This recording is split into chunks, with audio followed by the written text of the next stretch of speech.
Student, पिछला class तक हम लोग ये समझ रहे थे कि अगर कोई एक स्टील सेक्शन को दूसरे स्टील सेक्शन के साथ कनेक्ट करके रिविट मार रहे हैं तो रिविट मारते समय हम लोग को कुछ कुछ टेक्निकल टर्म समझना था और उस टेक्निकल टर्म का कंप्लीट मीनिंग एनालिसिस किए थे। ठीक है, हाँ, कि अगर एक स्टील सेक्शन को दूसरे स्टील सेक्शन के साथ जोड़ करके रिविट मारते हैं तो रिविट कितना दूर दूर पर मारते हैं, तो कितना दूर दूर पर मारते हैं तो वो डिस्टेंस को हम लोग क्या कहते हैं। अगर फोर्स के डायरेक्शन में लग रहा है तब उसको पिच बोल रहे थे, अगर यानी फोर्स कहने का मतलब लोड, यानी लोड के डायरेक्शन में लग रहा था तब उसको हम लोग पिच बोल रहे थे, और लोड के परपेंडिकुलर डायरेक्शन में लग रहा था तब उसको बोलते गेज बोल रहे थे। ठीक है ना, ये सारे चीज देखे थे। अगर प्लेट इंड कर रहा था लोड के डायरेक्शन में और लास्ट रिविट और प्लेट के इंड यानी लास्ट रिविट के सेंटर और प्लेट के इंड के बीच के डिस्टेंस को हम लोग बोल रहे थे इंड डिस्टेंस फोर्स के डायरेक्शन में।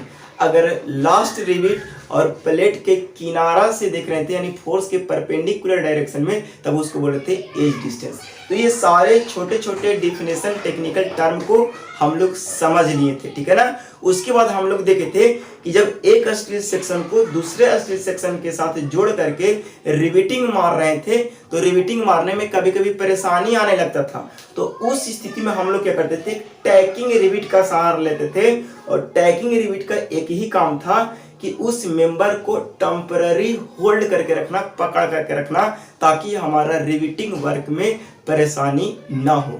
ठीक है, तो हम लोग देखे थे पिच कि आईएस स्पेसिफिकेशन के अनुसार, आईएस कोड के अनुसार कितना पिच का लेंथ लेना होगा कि हमारा डिजाइन, हमारा मेंबर सही से वर्क कर सके जो हम स्ट्रक्चर बनाए हैं। ठीक है ना, हाँ, तो पिच हम लोग दो तरीका से सीखेंगे आज के क्लास में। एक टैकिंग रिविट के केस में कितना लेना होता है और आप जब मेन रिविटिंग प्रोसेस कर रहे हैं तो उसमें पिच कितना लेना होता है। ठीक है ना, तो कल के क्लास यानी प्रीवियस वीडियो लेक्चर तक हम लोग टैकिंग रिविट कंप्लीट नहीं कर पाए थे, सिर्फ टैकिंग रिविट का कॉन्सेप्ट समझे थे कि टैकिंग रिविट वे रिविट होता है जो रिविटिंग वर्क के दरमियान हम मेंबर को टेम्पररी होल्ड करके यानी पकड़ करके यानी काम को आसान करने के लिए उसमें लगाते हैं। ठीक है ना, हाँ, छोटा सा हम टैकिंग रिविट की एक झलक दिखाते हैं और आप लोग इस चीज को समझने में काम करेंगे। ठीक है ना, हाँ, ये देखिए आराम आराम से इसको समझ लेना है। सपोज करिए कि ये कोई रिविट है, ठीक है ना, लाइट कर रहा है ना सब कुछ, हाँ, लाइट वोल्टेज लगता है फ्लक्चुएट कर रहा है, कोई दिक्कत नहीं है, बच्चे भगवान के दुए रूप होते हैं।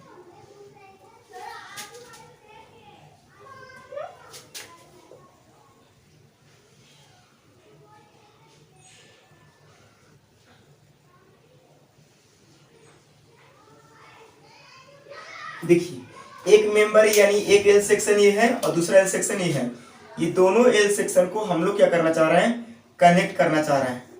ठीक है ना, हाँ, ये दोनों एल सेक्शन को हम लोग क्या करना चाह रहे हैं, रिविटिंग वर्क करना चाह रहे हैं। ठीक है ना, तो आप क्या करोगे, यहाँ पे एक गसेट प्लेट लगाओगे या कोई ऐसा प्लेट लगाओगे, प्लेट लगा करके हम लोग इसके साथ क्या कर देंगे, कनेक्ट कर देंगे। ठीक है ना, तो यहाँ पे भी रिविटिंग मारेंगे, यहाँ पे भी रिविटिंग मारेंगे, यहाँ पे भी रिविटिंग मारेंगे, ये सब रिविटिंग मार मार के कस ले जाएंगे। ठीक है ना, हाँ, तो ये तो मेन रिविटिंग की, ग्रीन वाला से मेन रिविटिंग की।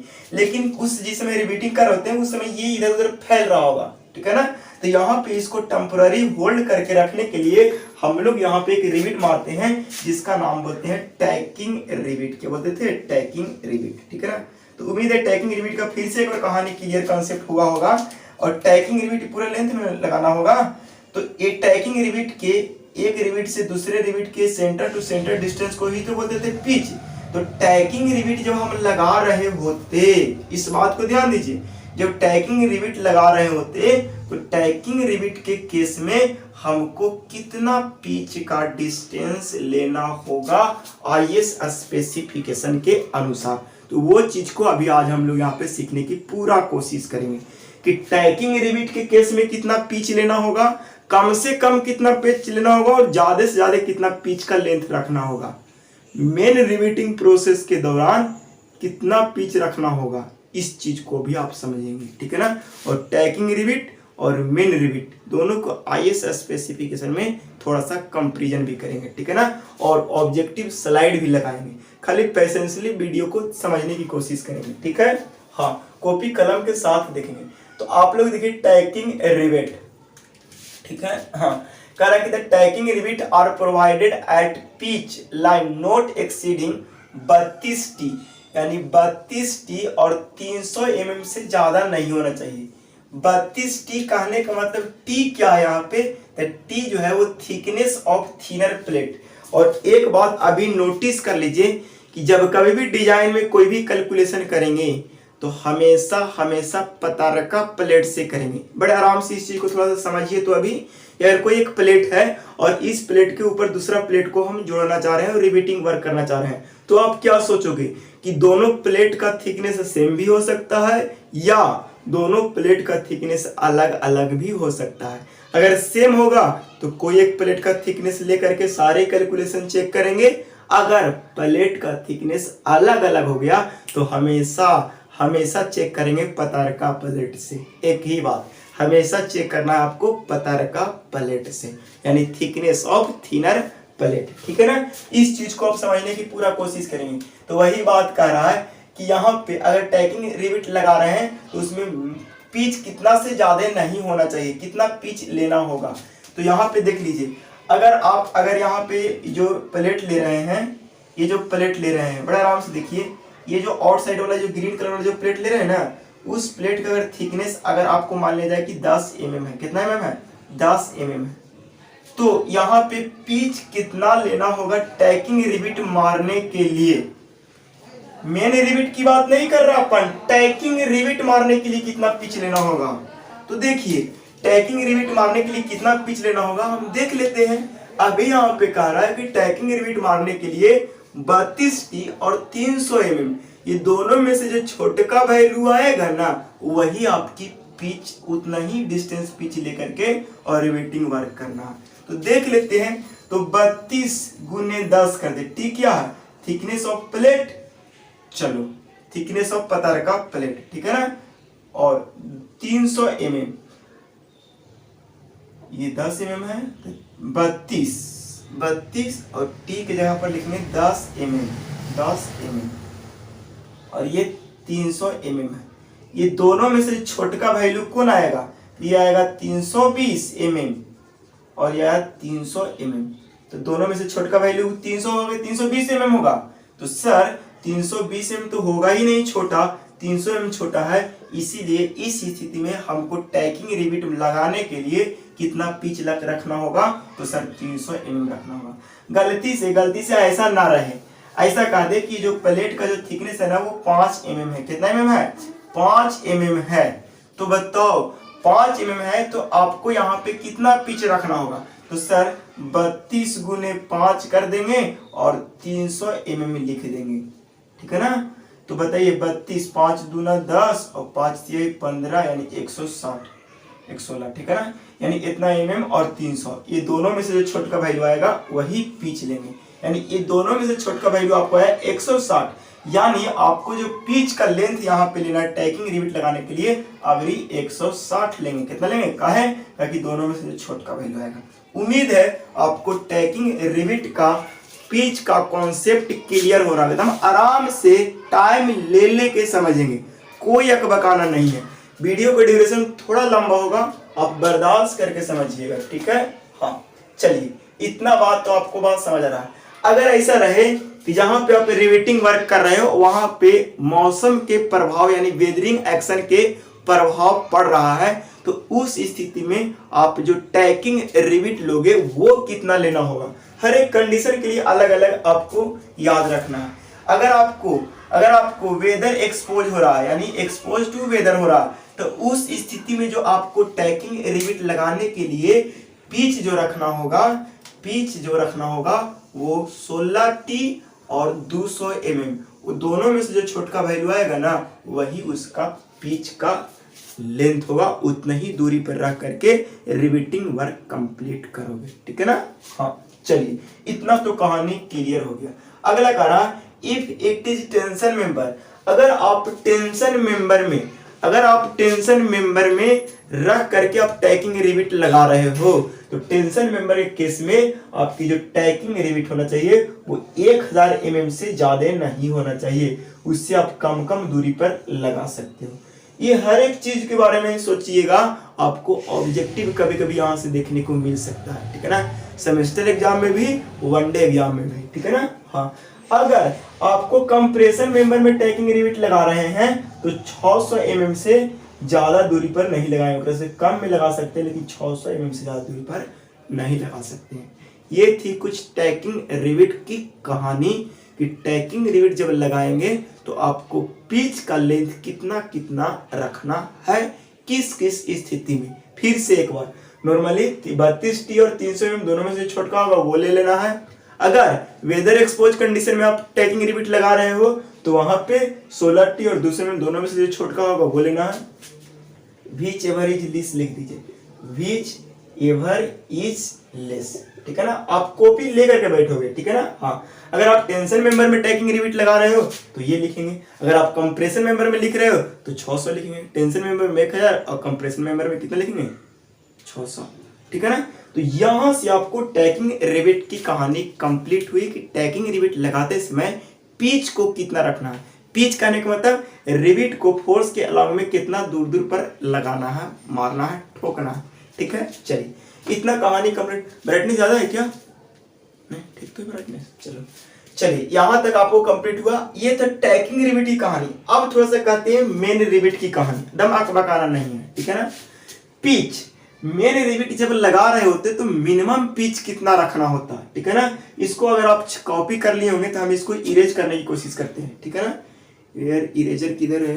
इधर। आप छाप भी लिए होंगे इतना देर में, नहीं तो पॉज करके छाप लीजिएगा, इसको इरेज करते हैं, ठीक है। अभी थोड़ा सा हम यहाँ पे ऊपर और थोड़ा सा खाली इरेज करते हैं, अकबकाने का नहीं। चलिए, अगर मान लीजिए कि एक प्लेट ये है और दूसरा प्लेट ये दोनों लैप जॉइंट है, ये है,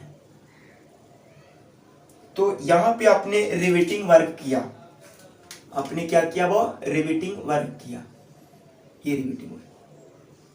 तो ये दोनों के बीच का ये सेंटर टू सेंटर डायरेक्शन जो डिस्टेंस है, ये आपकी फोर्स की डायरेक्शन है। अरे फोर्स नहीं बोलो, लोड बोलो, लोड बोल के खुश रहो खाली, ये लोड है। अब इधर से आपने फोर्स लगाया तो लोड के डायरेक्शन में जो सेंटर टू सेंटर रिविट का बीच का डिस्टेंस होता है उसी को तो हम लोग बोलते हैं बाबू पिच। क्या बोलते हैं? पिच। तो यही पिच आपको कितना मिनिमम रखना है, ज्यादा भी कितना रखना है और मिनिमम कितना रखना है। तो मिनिमम पिच जो रखना है, ये वाला पिच वो रखना है, ये जो डायामीटर होल का किए ना, उस डायामीटर के रिस्पेक्ट में आपको पिच को रखना होता है। अगर मान लीजिए कि ये डायामीटर होल का डायामीटर आपको 28 mm है, कितना है? 28 mm है, तो बताइए यहाँ पे ये जो पिच जो रखना है वो कितना रखना है। तो देखिए यहाँ पे जो पिच रखना होगा ना, अगर आपने होल कितना किया, अरे बोलो होल कितना किया, होल तो वही ना डिनोट है, अरे ग्रोस डायामीटर है, डायामीटर ऑफ होल। तो बताओ यहाँ पे पिच कितना रखेगा। अगर आपने ऐसा कहा कि हमको होल 28 mm रखना है, तो बताओ मिनिमम पिच कितना लेना होगा। तो उस स्थिति में आपको मिनिमम पिच कितना होगा, तो 2.5 यानी 2.5 इंटू 28 mm, इतना mm का आपको पिच रखना होगा। आप कैलकुलेशन करोगे तो कितना होगा, यहां से अगर ऐसा कैलकुलेशन करो 28 गुने 10/4, 7 चौक 28 और 7 का 70 हो जाएगा ना। तो यहाँ पे रखना होगा 70 mm का पिच रखना होगा, ठीक है ना। हाँ, इस चीज को आप समझने की पूरा कोशिश करेंगे कि मिनिमम इतना पिच रखना होगा, मिनिमम इतना पिच रखना होगा, मैक्सिमम इतना से ज्यादा नहीं रखना होगा। अगर इतना से ज्यादा रखेंगे पिच का डिस्टेंस तो स्ट्रेंथ कम जाएगा, ठीक है ना।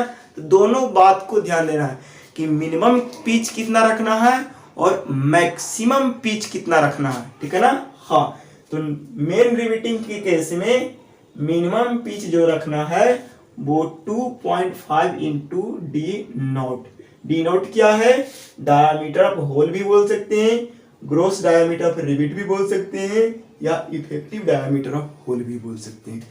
तीनों सेम चीज है, ठीक है ना। हाँ, चलिए अब बात आता है कि अगर मैक्सिमम पिच कितना रखना है, तो मैक्सिमम पिच जो आपको रखना है वो 32T रखना है और 300 mm। ये तीनों में से जो छोटका वैल्यू आएगा ना वही वैल्यू के पिच की वैल्यू बताएगा। अच्छा टी क्या है, वही बात, थिकनेस ऑफ पतारका प्लेट यानी थिकनेस ऑफ थिनर प्लेट, ठीक है ना। हाँ, इंक्लूडिंग टैकिंग रिविट, ठीक है ना, टैकिंग रिविट को इंक्लूड करके ये डाटा आया है, ठीक है ना। आप यहाँ पे भी देखेंगे जो इरेज की है, ठीक है। हाँ, कह रहा है कि इन टेंशन मेंबर, अगर आप टेंशन मेंबर के डिजाइन कर रहे हो और वहां पे रिविट मारना है तो वहां पे पिच का जो डिस्टेंस होना चाहिए मेन रिविट का पिच का, वो कितना रखना है। टैकिंग रिविट की कहानी खत्म कर लिया, मेन रिविट में मूव कर रहा है, ठीक है ना।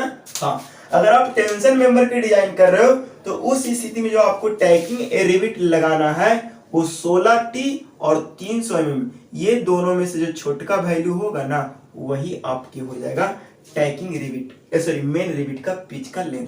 थोड़ा सा उसको भी हम समझाने की कोशिश करते हैं।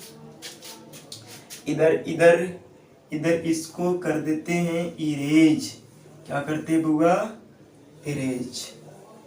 16T और यहाँ पे 200 mm होता है ना, थोड़ा सा इसको करते हैं इरेज, बकाना नहीं है।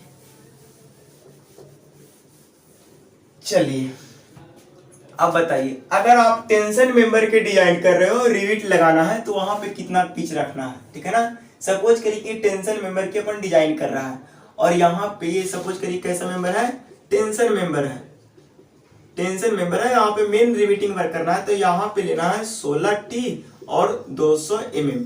ये दोनों में से जो छोटा वैल्यू आएगा ना वही हो जाएगा टेंशन मेंबर के लिए। अगर एग्जांपल की बात कहा जाए तब बताओ, मान लिया जाए कि ये जो प्लेट है, एगो प्लेट है 12 mm का और एगो प्लेट है 10 mm का, तो आप लोग जरा बताओ, दिखाई पड़ा ना, एक प्लेट है 12 mm मोटा का थिकनेस का और एक प्लेट 10 mm थिकनेस का है, तो जरा आप ही लोग बताओ कि यहाँ पे हम लोग कैलकुलेट करेंगे 12 mm वाला प्लेट से कि 10 mm वाला प्लेट से। तो आप लोग को जवाब आना चाहिए कि सर 10 mm वाला से, काहे कि पतारका प्लेट कौन सा है, तो सर 10 mm है।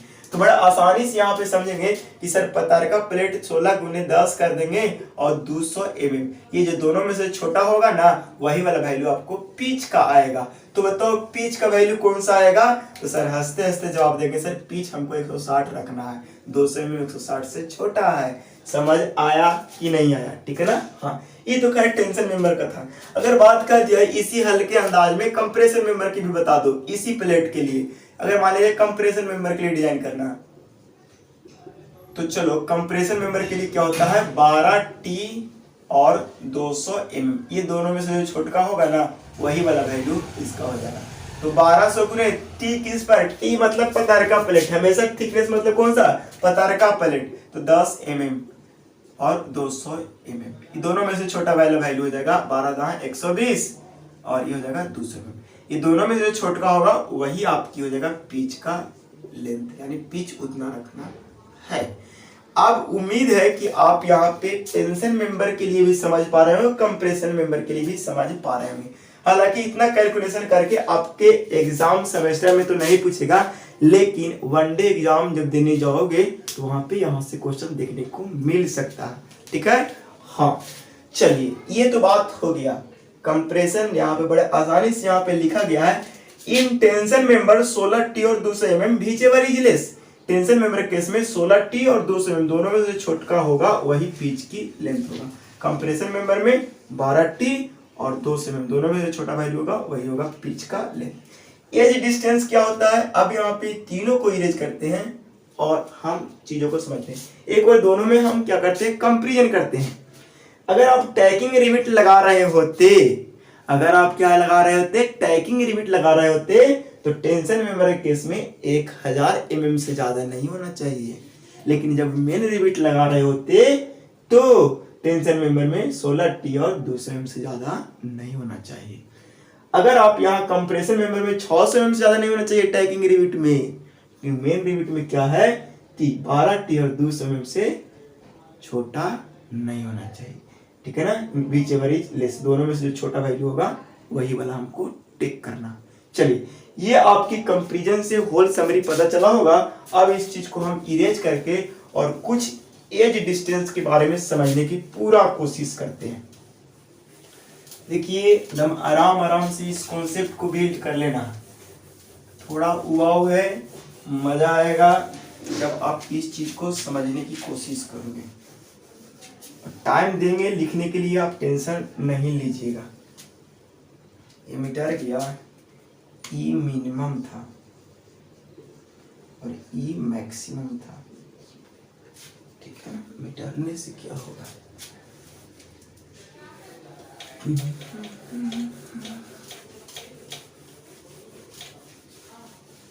चलिए देखिए एज डिस्टेंस और इन डिस्टेंस की कहानी हम बहुत पहले ही कह चुके हैं, बहुत पहले नहीं, इसके जस्ट पिछले वाला वीडियो में, ठीक है। सपोज करिए कि ये कोई प्लेट है, आराम आराम से इस चीज को समझना।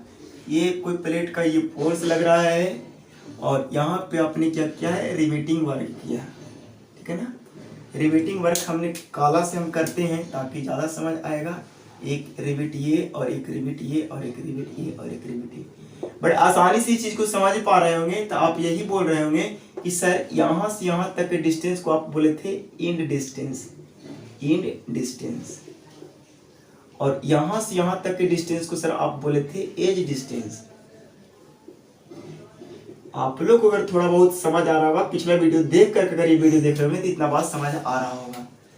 इंड डिस्टेंस क्या था, तो प्लेट का इंड और लास्ट रिवेट के centre to centre distance force के डायरेक्शन में था। लेकिन एज डिस्टेंस क्या था, लास्ट रिवेट और प्लेट के इंड के फोर्स के डायरेक्शन के परपेंडिकुलर डायरेक्शन में था, ठीक है ना।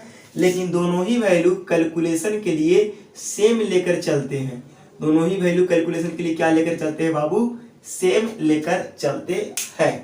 तो यही आपसे पूछ रहा है कि ये वाला डिस्टेंस कितना रखना होगा, ये वाला डिस्टेंस कितना रखना होगा जब आप रिवीटिंग वर्क कर रहे होंगे।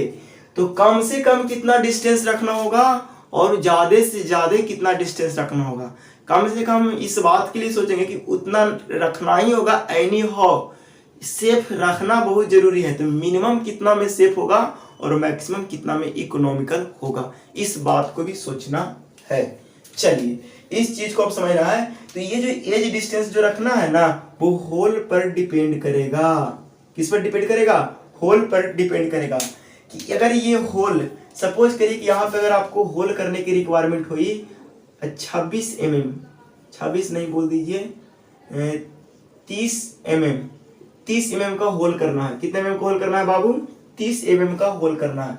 तो बताओ एज डिस्टेंस मिनिमम कितना रखना होगा कि ये स्ट्रक्चर, ये प्लेट का कनेक्शन सेफ रहे। तो मिनिमम एज डिस्टेंस जो रखना होगा E बराबर 1.5 इंटू डी नोट रखना होगा। तो 1.5 कहने का मतलब 1.5 और डी नोट कहने का मतलब 30।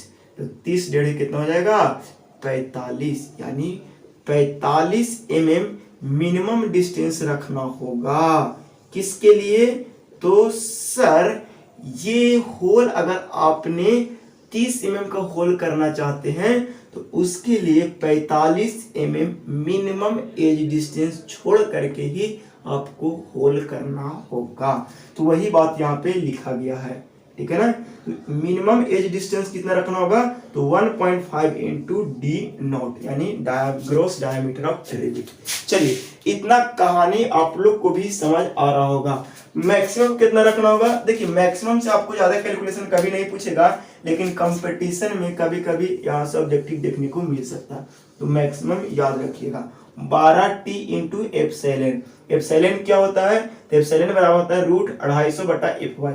FY क्या है, तो यील्ड स्ट्रेस ऑफ रिवेट, और आपको किस स्ट्रेस यानी कितना यील्ड स्ट्रेस वाला रिवेट का आप यूज कर रहे हैं उस पर डिपेंड करेगा, ठीक है ना। ये इन जनरली आपको क्वेश्चंस में गिवन रहेंगे। चलिए इतना बात तो आपको समझ आता है कि एंड डिस्टेंस कितना रखना है, यानी एज डिस्टेंस कितना रखना है। तो मिनिमम एज डिस्टेंस कितना रखना है बाबू, तो 1.5 इंटू डी नॉट। लेकिन दो स्पेशल केस हैं, दो स्पेशल केस ये है कि आप जो प्लेट को कनेक्ट कर रहे हैं ना, वो प्लेट काटा किससे गया है। अगर वो प्लेट मशीन से काटा गया है तो उसमें अलग रफनेस आएगा, अगर वो प्लेट हाथ से यानी हेक्सा ब्लेड से काटा गया है तो उसका रफनेस अलग आएगा। तो उस स्थिति में इंड डिस्टेंस को समझ करके लेना है और उसके लिए भी स्टैंडर्ड डाटा आईएस स्पेसिफिकेशन के थ्रू मेंशन है, ठीक है ना। हाँ, दोनों को फिगर बना करके समझाने की कोशिश करते हैं।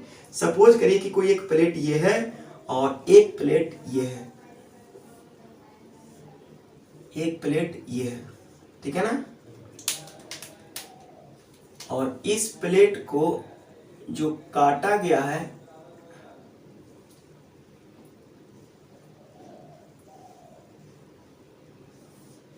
एक प्लेट को जो काटा गया है ना वो मशीन से काटा गया। किससे काटा गया? Machine flame cut, machine flame cut. और एक को काटा गया है हैंड, हाथ से, या हाथ से काटने का मतलब हेक्सा ब्लेड बाबू, हाथ से कैसे लोहा कटेगा सर?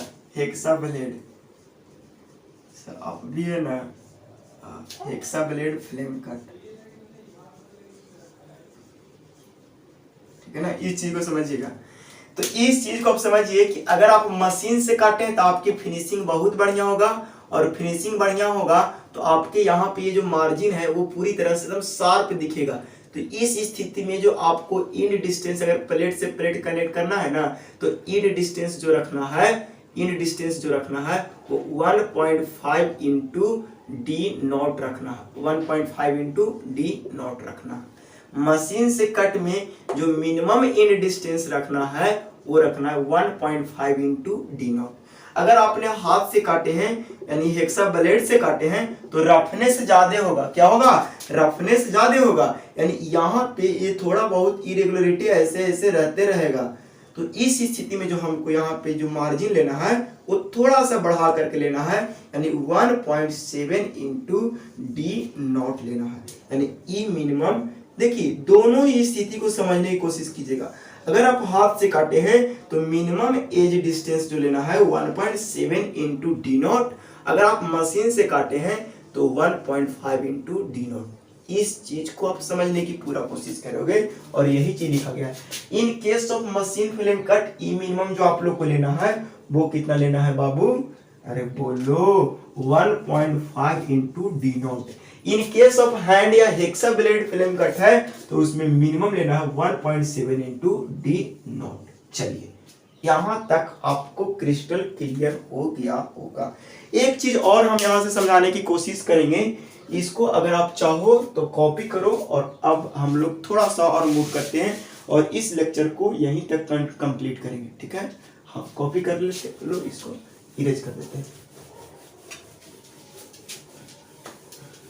देखिए ये सब चीजें तो आराम आराम से समझने का, अकबकाएगा दिक्कत होगा। आराम आराम से समझ लो, आराम से दुर्गा पूजा का आनंद लो, ठीक है। हाँ, सब कुछ तो पूजे, दुर्गे पूजे, अपना भी सेमेस्टर का पूजा होता है क्या, ठीक है। अनविन फॉर्मूला क्या कहता? अगर आप डिजाइन कर रहे हैं, लाइट फ्लक्चुएट कर रहा है क्या? अगर आप डिजाइन कर रहे हैं और डिजाइन करते समय आपको कुछ भी नहीं दिया हुआ, यहां तक कि आपको कितना डायामीटर का रिबिट का यूज करना है वो भी पता नहीं है, आप डिजाइन करने गए और आपके पास बहुत सारे सेक्शन ला के दे दिया गया है और लोड दे दिया गया, बता दिया कि इतना लोड के लिए इसको डिजाइन कर दो, तो आप क्या करोगे? सेक्शन को सेलेक्ट करोगे। आप कितना रिबिट को चुनोगे वो कैसे पता चलेगा? अंदाजा से तो नहीं लगा सकते हैं। अगर आप अंदाजा से लगाओगे तो क्या होगा? साइज सिलेक्शन में एरर आ जाएगा, बार बार हमको रिबिट को चेंज करना होगा, यानी एक्सपेंसिव स्ट्रक्चर बन जाएगा, बहुत खर्चीला स्ट्रक्चर बन जाएगा, ठीक है ना। तो उस स्थिति में क्या किया है कि रेगुलर, लाइट बहुत ज्यादा फ्लक्चुएट कर, क्या इस बर्दाश्त कर लीजिएगा। रेगुलर जो काम करते हैं, यानी ईएस का टीम जो हमेशा वर्क काम करते हैं, तो वो अपने एक्सपीरियंस के अनुसार आईएस कोड बनाते हैं और उस कोड के अनुसार बहुत सारे चीज मेंशन होता है जो डाटा को हमको याद करना होता है। याद इसलिए करना होता है क्योंकि वो डाटा को अगर हम मतलब प्रैक्टिकली करना चाहें, डेरिवेशन करना चाहें, तो बहुत सारे समय क्या होंगे? एक्सपेंड हो जाएंगे, ठीक है। तो यहाँ पे नॉमिनल डायमीटर अगर आप जब डिजाइन कर रहे होते तो वहां पे नॉमिनल डायमीटर गिवन नहीं होता, आपको सिर्फ स्टील का सेक्शन गिवन होता। तो स्टील के सेक्शन के अनुसार हम लोग नॉमिनल डायमीटर को सेलेक्ट करेंगे, ठीक है ना। तो उसके लिए एक अनविन नाम का कोई इंसान था, वो इंसान एक फार्मूला दिया और उस फार्मूले से हम क्या किए, उस रिविट का डायमीटर नॉमिनल डायमीटर सेलेक्ट कर लिए, ठीक है। हाँ, सपोज करिए कि आपको एक प्लेट ये है, ये कोई प्लेट है और मान लीजिए प्लेट नहीं स्टील सेक्शन ही मान लो भाव, और इस स्टील सेक्शन का जो थिकनेस है वो मान लेते हैं टी। थिकनेस क्या है, टी। अब यहाँ पे इसमें रिवेटिंग करने के लिए कौन सा रिवेटिंग करने के लिए कितना mm का रिविट का यूज होगा, यानी नॉमिनल डायमीटर ऑफ रिविट को पता करना है। आपको पता करना है कि बताओ कितना mm, ये टी थिकनेस वाला प्लेट है, तो इसमें कितना mm का हम रिविट यूज कर सकते हैं, यानी नॉमिनल डाया ऑफ रिविट। तो उसके लिए एक अनविन इंसान था, वो इंसान ने बताया कि 6.01 इंटू रूट टी, अगर इतना लोगे तो आपकी नॉमिनल डायमीटर निकल जाएगा। टी क्या है, तो थिकनेस ऑफ प्लेट है। लाइट बहुत ज्यादा फ्लक्चुएट कर रहा है क्या, थिकनेस ऑफ प्लेट का क्या है बाबू, थिकनेस, ठीक है ना। हाँ, अगर एग्जांपल ऐसा बोल दिया जाए कि बताइए कि यहाँ पे जो आपको रखना है वो मान लीजिए कि 10 mm वाला प्लेट आपको है, जो प्लेट का जो थिकनेस है ना 10 mm है, तो इसके लिए कितना mm का रिविट, इसके लिए कितना mm का रिविट का सिलेक्शन करना होगा डिजाइनिंग के लिए, बताओ कितना mm करना होगा। तो देखो बड़ा आसान सा चीज है इसको कैलकुलेशन करना। क्या करो, कुछ नहीं करो, 6.01 कर दो और रूट अंडर 10 नहीं करो, 9 mm का ले लो, काहे कि हमको अभी थोड़ा सा कैलकुलेशन करना आसान हो जाएगा। 9 mm ले लो, देखो कैसे होगा, 9 लेंगे तो स्क्वायर रूट आसानी से निकल जाएगा, ठीक है ना। हाँ, 9 mm। तो बताओ 6.01 इंटू 9 का स्क्वायर रूट क्या हो जाएगा, 3 हो जाएगा, इसीलिए हम 9 लिए थे, ठीक है ना। कैलकुलेशन करेगा तो 3 हो जाएगा 0.18।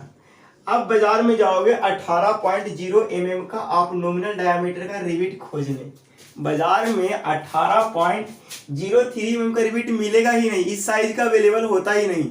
रिविट अवेलेबल होता है 12 mm, 14 mm, 16 mm, 18 mm, 20 mm, ठीक है ना।